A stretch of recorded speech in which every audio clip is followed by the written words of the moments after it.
Hello दोस्तों, welcome back to our channel. तो जैसा कि हमने पिछले एपिसोड में देखा था, बाइटियन प्रोटेक्टर और उसके साथियों को बहुत ही बुरी तरह से मारते हुए उनसे उनके गैंग लीडर का भी पता पूछ लेता है। जिसके बाद बाइटियन ब्रदर यू के साथ गैंग लीडर को खत्म करने के लिए उसके मेंशन में पहुंच चुका था, जो कि पहले से ही वहां पे अपने साथियों के साथ मिस मिया को पकड़ने का प्लान बना रहा था। और बाइटियन को देखकर तो उसे मिस मिया तक पहुंचने का एक नया रास्ता भी मिल गया था और यहीं से नेक्स्ट एपिसोड की शुरुआत होती है। तो इस एपिसोड की शुरुआत में भी हमें उसी मेंशन का ही सीन दिखाया जाता है, जहाँ बाइटियन से निपटने के लिए वो गैंग लीडर अचानक अपनी फुल पावर को एक्टिवेट कर लेता है। जिसके बाद वो वहाँ पे बहुत ही तेजी के साथ बाइटियन को पंच मारने के लिए आगे बढ़ता है। लेकिन बाइटियन तो वहाँ पे अपनी जगह पे शांति से खड़े हुए ही उस गैंग लीडर के सभी हमलों को बहुत ही आसानी से रोके जा रहा था। हालांकि वो गैंग लीडर अपनी स्पिरिट बीस्ट की पावर को भी एक्टिवेट करते हुए बाइटियन के ऊपर हमला करने की कोशिश करता है, पर बाइटियन लगातार वहाँ पे अपने सिर्फ और प्रेशर की मदद से उसे वहाँ पे पीछे धकेले जा रहा था। जो देखकर तो उस गैंग लीडर को भी वहाँ पे कुछ समझ नहीं आ रहा था कि आखिर ये सब उसके साथ हो क्या रहा है। लेकिन अचानक उसे वहाँ पे अपने कानों में बाइटियन की कोल्ड आवाज सुनाई देती है, जो कि वहाँ पे अपने हेवनली एप बीस्ट की स्पिरिट को एक्टिवेट करते हुए कहता है कि अब अटैक करने की बारी मेरी है। अब बाइटियन को वहाँ पे इस तरह से अपनी एप स्पिरिट बीस्ट को अवेकन करते हुए देखकर वो गैंग लीडर भी कहाँ पीछे रहने वाला था, इसलिए वो भी वहाँ पे अपना पूरा दम लगाते हुए बाइटियन की तरफ वहाँ पे अपने स्पिरिट बीस्ट को समन कर लेता है। और इस मौके का फायदा उठाकर वो गैंग लीडर वहाँ पे बहुत ही तेजी के साथ बाइटियन के ऊपर जानलेवा हमला करने के लिए आगे बढ़ता है। पर बाइटियन ने तो वहाँ पे एक बार फिर से अपने ऑरा प्रेशर से ही उसे उठा के काफी पीछे फेंक दिया था। और उसके बाद बाइटियन का हेवनली एप स्पिरिट बीस्ट वहाँ पे उस गैंग लीडर को उसकी टांग से पकड़ते हुए वहाँ पे उठा कर पटकने लगा था।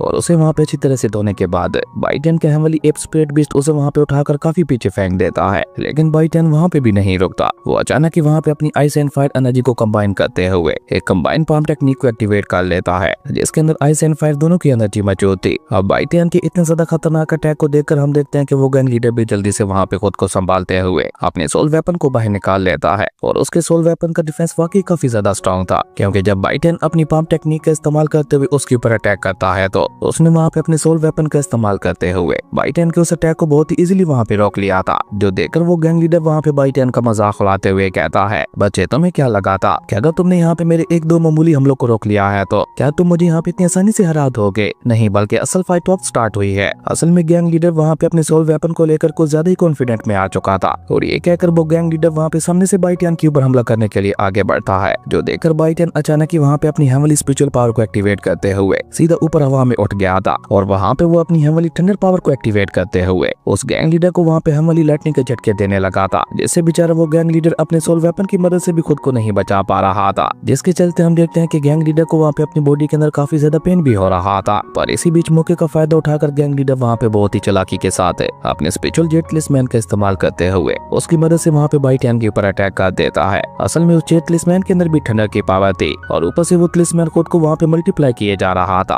और देखते ही देखते वहाँ पे काफी सारे तिलिस्मैन बाइटियन को चारों तरफ से कहते हुए उसके ऊपर थंडर लाइटनिंग से अटैक करने लगे थे। जो देखकर तो वो गैंग लीडर भी वहाँ पे एक बार फिर से काफी ज्यादा खुश हो चुका था, क्योंकि उसकी जेटलिस्टमैन ने वहाँ पे अपनी थंडर पावर का इस्तेमाल करते हुए बाइटियन को चारों तरफ से जकड़ रखा था, जो कि बाइटियन को गुस्सा दिलाने के लिए काफी था। इसलिए बाइटियन भी वहाँ पे और ज्यादा देर ना करते हुए जल्दी से लिंगार को वहाँ पे अपने साथ मर्ज कर लेता है। और ऐसा होते ही हम देखते हैं कि बाइटियन के फेस के ऊपर ना से वो हेवनली पैटर्न्स आ चुके थे, बल्कि उसी के साथ साथ उसके पीछे आइस एंड फायर वाले विंग्स भी आ चुके थे। जिसके बाद बाइटियन वहाँ पे सिर्फ अपने ऑरा प्रेशर से ही उस लीडर के जेटलिस्टमैन को एक ही झटके में डिस्ट्रॉय कर देता है। जो देखकर तो बेचारे उस गैंग लीडर का भी मुंह वहाँ पे खुला का खुला रह गया था, क्योंकि ये उसका सबसे पावरफुल अटैक था, जिसे बाइटियन ने वहाँ पे ऐसे डिस्ट्रॉय कर दिया था जैसे ये उसके लिए कोई भी बड़ी बात नहीं है। इसलिए वो गैंग लीडर जल्दी से अपने चेलों को भी अपनी मदद के लिए आगे बुलाता है, लेकिन उनमें से कोई भी आगे आ पाता। उससे पहले ब्रदर यू ने वहाँ पे उन सभी के ऊपर अटैक करते हुए उन सभी को वहाँ पे अपने सिर्फ एक ही अटैक में सुला दिया था। और उसी के साथ साथ ब्रदर यू ने वहाँ पे अपने स्पेशल फैन का इस्तेमाल करते हुए गैंग लीडर के ऊपर भी हमला कर दिया था, जिसके चलते वो सभी लोग बाइटियन को छोड़कर अब ब्रदर यू को अपने निशाने पे ले लेते हैं। और उनका गैंग लीडर वहाँ पे अपने चेलों से कहता है कि एक साथ आगे बढ़ते हुए मिलकर इसके ऊपर हमला करो। और जब गैंग लीडर वहाँ पे अपने जाइंट हैमर का इस्तेमाल करते हुए ब्रदर यू के ऊपर अटैक करने की कोशिश करता है तो ब्रदर यू ने वहाँ पे अपने सिर्फ 2 फिंगर्स की मदद से उसके हमले को रोक लिया था। जबकि वहीं दूसरी तरफ हम बाइटियन को देखते हैं, जो कि वहाँ पे थंडर जेटलिस्टमैन की पावर को डिस्ट्रॉय करते हुए उसे वहाँ पे ऑब्जर्व किए जा रहा था। जबकि इसी बीच हम देखते हैं कि ब्रदर यू वहाँ पे गैंग लीडर के हैमर को डिस्ट्रॉय करते हुए उसे भी वहाँ पे उठाकर पीछे फेंक देते हैं। जो देखा तो बेचारे गैंग लीडर को अपनी आंखों पे यकीन ही नहीं हो रहा था कि बाइटियन के साथ वाला पर्सन भी इतना ज्यादा स्ट्रॉन्ग निकलेगा। जबकि वहीं दूसरी तरफ हम बाइटियन को देखते हैं, जो कि उस थंडर टेलिस्मैन की पावर को पूरी तरह से ऑब्जर्व करते हुए उसे अपने सोल सीरियलम के अंदर ले जाता है। और बाइटियन के सोल सीरियलम के अंदर मौजूद उसके सभी हेवनली वेपन्स वहाँ पे उस पावर को ऑब्जर्व करते हुए अपनी पावर को बढ़ाने लगे थे। जो देखते हुए बाइटियन के फेस के ऊपर एक डेवल स्माइल आ जाती है, क्योंकि अनजाने में उसके हाथ में काफी बढ़िया ट्रायर लग गया था। हालांकि पहले तो बाइटियन उस थंडर तलिस्मैन को डिस्ट्रॉय करने वाला था, पर उसी थंडर तलिस्मैन ने ही बाइटियन का इतना ज्यादा फायदा करवा दिया। और उसी के साथ साथ हम देखते हैं कि बाइटियन के हेवनली स्पिरिचुअल ऑरा के अंदर भी उस थंडर तलिस्मैन की पावर मर्ज हो चुकी थी, जिसके बाद बाइटियन वहाँ पे बहुत ही कूल तरीके के साथ एक ही झटके में सीधा वहाँ पे गैंग लीडर के सामने पहुंच जाता है। जो देखकर तो वो गैंग लीडर वहाँ पे इतना ज्यादा घबरा जाता है कि वो जल्दी से वहाँ पे बाइटियन के सामने झुकते हुए उससे रहम की भीख मांगने लगा था। जबकि ब्रदर यू वहाँ पे बाइटियन से कह रहा था कि मेरे ख्याल से तुम्हें इन सभी को यहाँ पे खत्म कर देना चाहिए, लेकिन बाइटियन मना करते हुए कहता है कि छोड़ो, इंडिया से मामूली कीड़ों को मारकर अपने हाथ क्यों ही गंदे करने। अब ये सुनकर वो गैंग लीडर अपने चेलों के साथ एक बार फिर से बाइटियन के सामने झुकते हुए वहाँ पे उसका शुक्रिया अदा करने लगा था। जो देखकर ब्रदर यू के फेस के ऊपर भी स्माइल आ जाती है और ब्रदर यू वहाँ पे बाइटियन को चैलेंज करते हुए कहता है, मुझे तुम्हारी पास बहुत ही ज्यादा कमाल की और इंटरेस्टिंग लग रही है, तो क्यों ना हम दोनों यहाँ पे एक फ्रेंडली फाइट करें। जिसके लिए बाइटियन भी वहाँ पे मान जाता है और ये कहते हुए वो दोनों ही वहाँ पे एक दूसरे के ऊपर हमला करने के लिए आगे बढ़ जाते हैं। जहाँ उन दोनों के आपस में टकराने की वजह से हम देखते हैं कि उस गैंग लीडर का पूरा मेंशन ही वहाँ पे हिलने लगा था और वहाँ पे देखने से ऐसा लग रहा था कि जैसे दो एनर्जीज आपस में टकरा रही हो, जो कि आपस में फाइट करने की बजाय उल्टा उस मेंशन को डिस्ट्रॉय करने की ऊपर तुली हुई थी। अब ये देखकर वो गैंग लीडर जल्दी से अपने चेलों के साथ अपनी जान बचाते हुए अपने मेंशन से भाग जाता है, क्योंकि उसका मेंशन अब बस डिस्ट्रॉय होने की कगार पे ही था। जबकि वहीं दूसरी तरफ हम देखते हैं कि बाइटियन और ब्रदर यू दोनों वहाँ पे एक दूसरे के साथ फाइट करते हुए एक दूसरे को बराबरी की टक्कर दे रहे थे और ब्रदर यू के साथ फाइट करते हुए बाइटियन को भी वहाँ पे अंदाजा हो चुका था कि ब्रदर यू उसके अब तक के सभी ओपोनेंट्स में से सबसे ज्यादा स्ट्रॉन्ग है। और सेम कुछ रिएक्शन वहाँ पे ब्रदर यू का भी था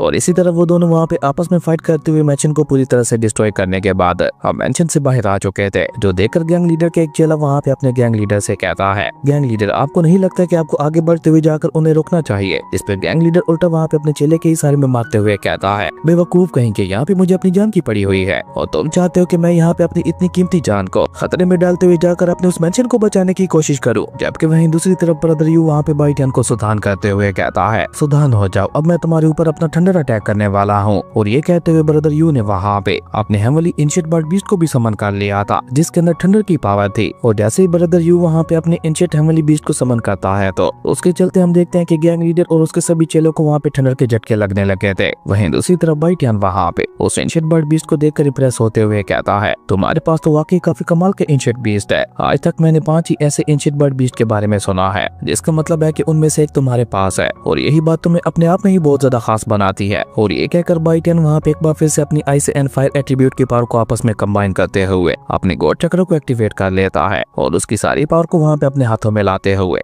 आगे बढ़ते हुए ब्रदर यू के ऊपर एक बहुत ही ज्यादा पावरफुल पंच मार दिया था। और जैसे ही उन दोनों के अटैक से एक बार फिर से आपस में टकराते हैं तो गैंग लीडर का बचा कुचा वो घर भी वहाँ पे डिस्ट्रॉय हो चुका था। जो देखकर तो बेचारा गैंग लीडर वहाँ पे गुस्से से चिल्लाते हुए कहता है, आखिर ये दोनों यहाँ पे आए क्यों थे और ये आपस में क्यों फाइट कर रहे हैं? कहीं ये मेरा घर तबाह करने के लिए जानबूझकर तो आपस में फाइट नहीं कर रहे ना? क्योंकि उन दोनों ने अभी तक जितने भी एक दूसरे के ऊपर हमले किए थे उनसे उन दोनों को तो कोई असर नहीं हुआ था, बल्कि बेचारे उस गैंग लीडर को ही वहाँ पे नुकसान हो रहा था। जबकि वो दोनों तो अभी तक भी वहाँ पे अपनी फाइट रोकने को तैयार ही नहीं थे। वो दोनों अभी तक भी वहाँ पे उसी तरह से आपस में फाइट किए ही जा रहे थे। जो देखकर बेचारा गैंग लीडर वहाँ पे ऑलमोस्ट होते हुए कहता है, मुझे लगता है ये दोनों मुझे पूरी तरह से बर्बाद करने के बाद ही रुकने वाले हैं। खैर वहाँ पे सब कुछ तबाह करने के बाद वो दोनों ही वहाँ पे अपनी फाइट रोक देते हैं। जबकि ब्रदर यू ने तो वहाँ पे अपने बर्ड बीस्ट को वापस भेजने से पहले बची कुछ हुई जगहों को भी पूरी तरह से तबाह कर दिया था। जो देखकर तो बेचारे गैंग लीडर ने वहाँ पे परेशान होते हुए अपना सर ही पकड़ लिया था और वो वहाँ पे बाइटियन और ब्रदर यू से कहता है कि आखिर तुम लोग रुक क्यों गए? इस मेंशन के साथ साथ मुझे और मेरे लोगों को भी खत्म कर दो। अब आखिर हमारे पास बचा ही क्या है? जिस पे बाइटियन उसे धमकी देते हुए कहता है कि अगर अगली बार तुम लोगों ने कुछ भी गलत करने की कोशिश की तो तुम लोगों का भी हाल तुम्हारे इसी मेंशन की तरह होगा। और ये कहते हुए वो दोनों ही वहाँ से निकल जाते हैं और बाइटियन ब्रदर यू को अलविदा करते हुए सीधा अपने मेंशन के अंदर आ चुका था। जहाँ बाइटियन को आते हुए देखकर मिस मिया भागते हुए सीधा बाइटियन के पास ही चली जाती है और एक्साइटेड होते हुए वहाँ पे बाइटियन को बताती है कि तुमने मुझे जो टेक्निक सिखाई थी मैं उसमें काफी हद तक मास्टरी हासिल कर चुकी हूँ। जिसपे बाइटियन भी खुश होते हुए कहता है कि बहुत अच्छे, अगर तुम अपनी उस टेक्निक को एक्सट्रीम लेवल तक ले जाती हो तो तुम मार्शल किंग रियलम तक के कल्टीवेटर को भी अपने सिर्फ एक ही अटैक में हरा दोगी। जिसपे मिस मिया अचानक ही वहाँ पे बाइटियन के साथ एक बार फिर से फ्लर्ट करते हुए कहती है कि वो सब तो ठीक है, तुम मेरे लिए इतना सब कुछ कर रहे हो, लेकिन मैंने अभी तक तुम्हारा सही से शुक्रिया अदा भी नहीं किया, जो कि बहुत ही ज्यादा गलत बात है। लेकिन बाइटियन उसे वहाँ पे इग्नोर करते हुए कहता है कि मैं पहले ही बार से थक कर आ रहा हूँ, इसलिए मुझे आराम करने दो। और ये कहते हुए बाइटियन सीधा वहाँ पे अपने रूम के अंदर आ चुका था और रूम में आने के बाद वो सबसे पहले तो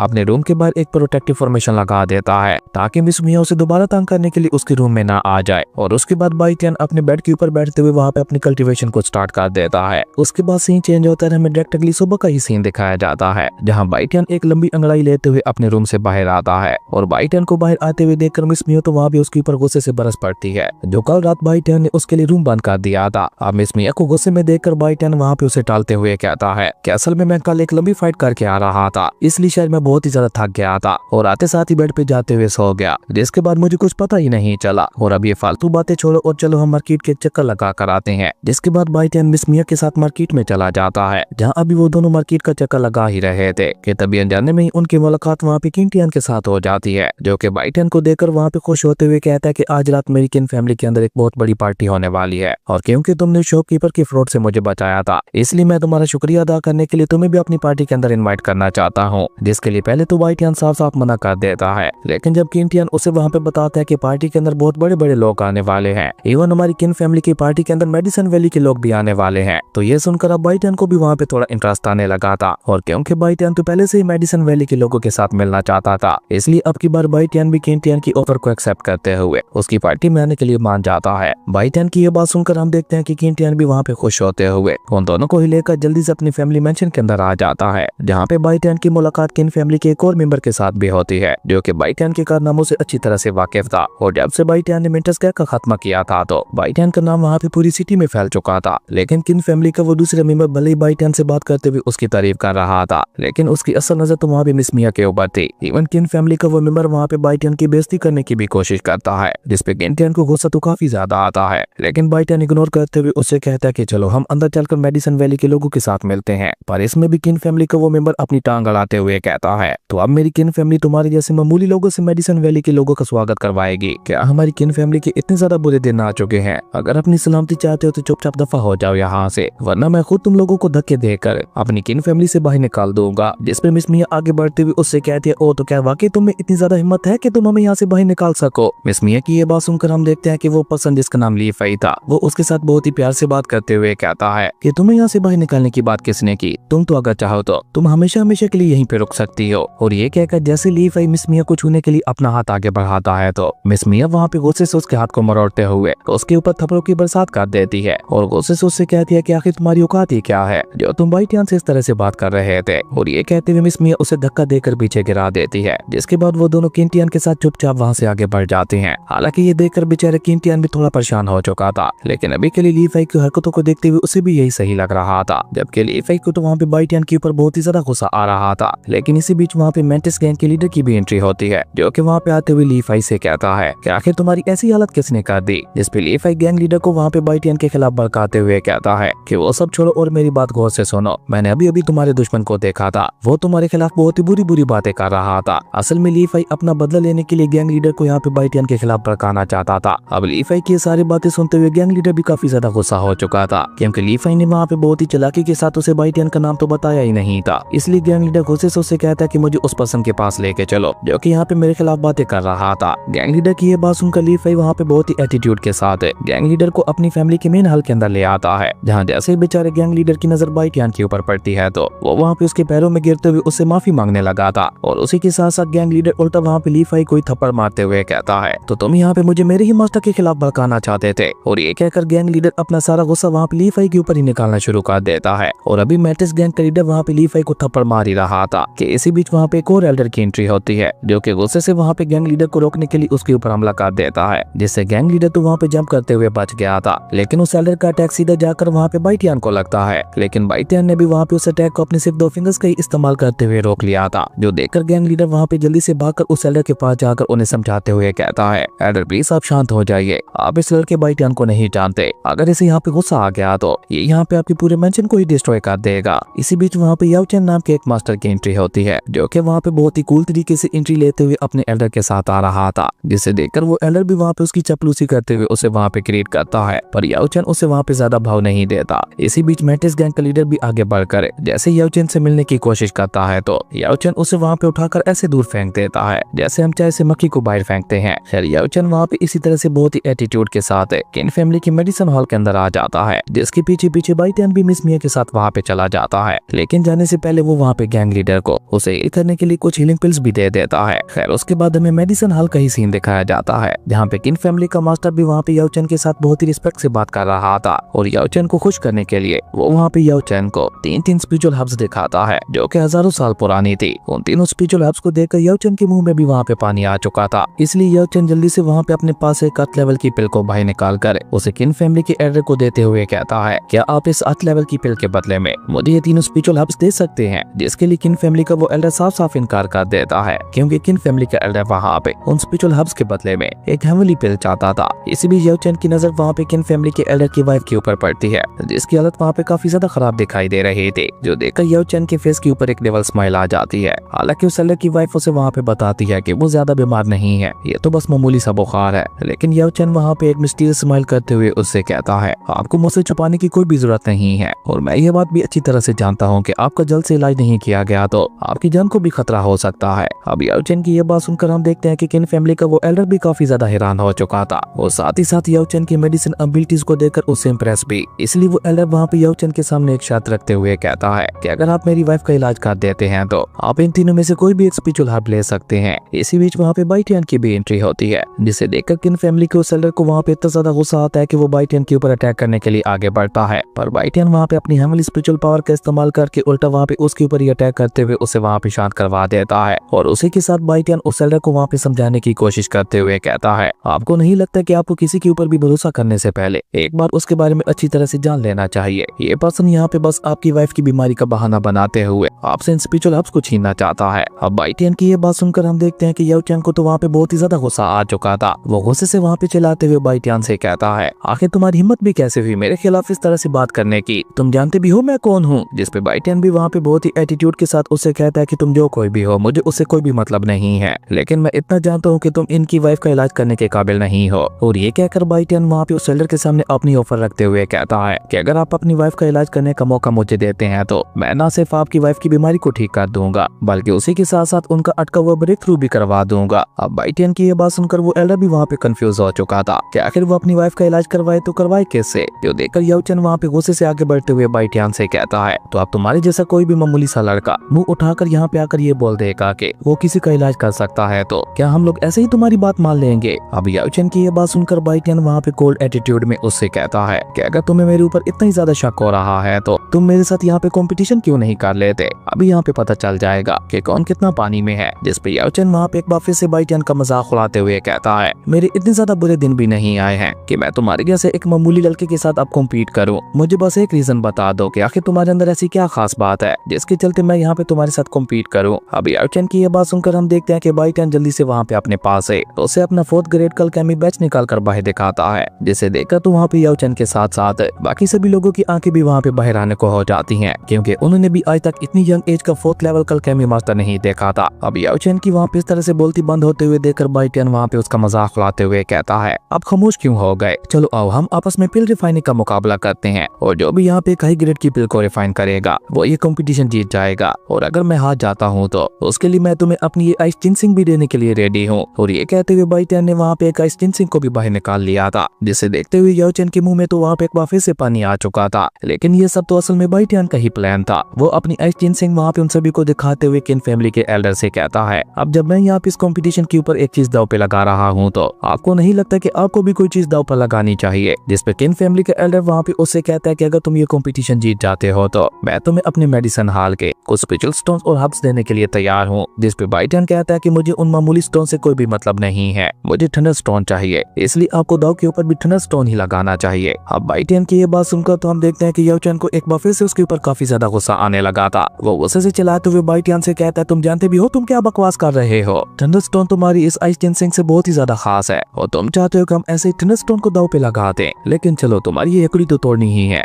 इसलिए हम उस थंडर स्टोन को दाव पे लगाने के लिए रेडी हैं। वहीं याओ चैन को इतनी आसानी से अपनी बातों में फंसते हुए देखकर बाइटियन के फेस के ऊपर स्माइल आ चुके थे, जिसके साथ ही वो दोनों पिल रिफाइनिंग कंपटीशन के लिए बैटल अरीना के अंदर आ जाते हैं, जहां आते साथ ही याओ चैन अपने सबसे बेस्ट फर्नेस को बाहर निकाल लेता है, जो कि हाई ग्रेड का फर्नेस था, जिसकी क्वालिटी ने ही सभी को हैरान कर दिया था। लेकिन जब बाइटियन अपनी स्काई बर्निंग फायर का इस्तेमाल करते हुए अपने फर्नेस को समन करता है तो उसे देखकर तो वहाँ पे सभी की आंखें ही बाहर आने को हो चुकी थी, क्योंकि उन लोगों ने आज तक ऐसा कमाल का फर्नेस अपनी लाइफ में देखा ही नहीं था। और सबसे ज्यादा जलन तो वहाँ पे याओ चैन को हो रही थी। उसे लगा था कि वो अपना कमाल का फर्नेस दिखाते हुए पहले ही बाइटियन को आधा हरा देगा, लेकिन उसका ये दाव तो उल्टा वहाँ पे उसके ऊपर ही भारी पड़ चुका था। इसलिए वो वहाँ पे गुस्से से हाई ग्रेड के हर्ब्स को बाहर निकाल लेता है ताकि वो बाइटियन से ज्यादा पावरफुल पिल को रिफाइन कर सके। और बाइटियन से पहले उसने वहाँ पे अपनी रिफाइनिंग स्टार्ट कर दी थी, जो देखकर बाइटियन भी कहाँ पीछे रहने वाला था। वो भी अपने पास से कुछ हब्स को बाहर निकालते हुए उन्हें सीधा अपने फर्नेस के अंदर ही डाल देता है। और इस तरह वो दोनों ही वहाँ पे अपनी अपनी रिफाइनमेंट को स्टार्ट कर चुके थे। और जैसे जैसे वो दोनों वहाँ पे उन पिल्स को रिफाइन कर रहे थे तो उनके फर्नेस से बहुत ही ज्यादा पावरफुल ऑरा निकल रहा था, जो देखकर उस एल्डर की वाइफ वहाँ पे अपने हस्बैंड से सवाल करते हुए पूछती है, आपको क्या लगता है कि इस कंपटीशन का विजेता कौन होगा? जिसपे किन फैमिली के एल्डर वहाँ पे उन दोनों को बहुत ही गौर से देखकर अपनी वाइफ को जवाब देते हुए बताता है कि हालांकि याओ चैन की अल्केमी स्किल्स बहुत ही ज्यादा कमाल की दिखाई दे रही हैं, पर बाइटियन के मुकाबले में वो उसके आसपास भी नहीं है। और ऊपर से बाइटियन के पास जो अल्केमी फर्नेस है वो पूरे एंशिएंट मेडिकल कॉन्टिनेंट का सबसे बेस्ट फर्नेस है, जिसके चलते यहाँ पे याओ चैन के लिए बाइटियन को हरा पाना लगभग इम्पॉसिबल है। लेकिन अभी वो एल्डर अपनी वाइफ को वहाँ पे ये सब बता ही रहा था कि तभी अचानक से उसकी वाइफ की तबीयत एक बार फिर से बिगड़ना शुरू हो जाती है, जिससे ये साबित हो रहा था कि उसकी वाइफ की तबीयत वाकई बहुत ज्यादा खराब थी। जबकि वहीं दूसरी तरफ हम देखते हैं कि बाइटियन वहाँ पे अपने सभी हब्स को मेल्ट करते हुए उनके साथ अपनी हेवनली थंडर पावर को भी मिला देता है, जिसके चलते वहाँ पे उसके फर्नेस से बहुत भी ज्यादा पावरफुल ऑरा निकलने लगा था, जो कि बेचारे याओ चैन को परेशान करने के लिए काफी था। इसलिए याओ चैन वहाँ पे जल्दी से अपनी खास टेक्निक का इस्तेमाल करते हुए बाइटियन को ट्रैप करने के लिए उसे अपने स्पिरिचुअल सोल सीरियलम के अंदर ले आता है, जहाँ आते साथ ही वो कुछ स्पिरिचुअल सोर्स को क्रिएट करते हुए उनकी मदद से वहाँ पे बाइटियन के ऊपर हमला भी कर देता है। पर बाइटियन तो वहाँ पे बहुत ही आसानी के साथ उसके अटैक को डॉज करते हुए उल्टा उसका अटैक वहाँ पे उसी की तरफ ही मोड़ देता है, जिससे बेचारा याओ चैन भी वहाँ पे नहीं संभाल पाता।